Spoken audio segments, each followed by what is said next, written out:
बंधुक देखाई व्यवसायी रूपा अलंकार लुट। गंजाम जिला कविसूर्यनगर थाना महानपल्ली छक निकटरे जड़े व्यवसायी विपुल परिमाणर रूपा अलंकार लुट होइछे।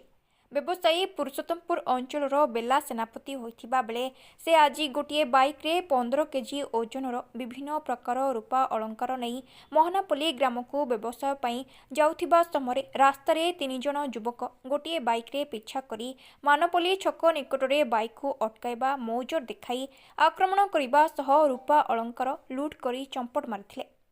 घटना नहीं व्यवसायी कविसूर्यनगर थाना लिखित अभियोग करथिबा बेले लुट्रे संपृक्त युवक माने किए ताहार जांच करुछि police. Bureau report viral news.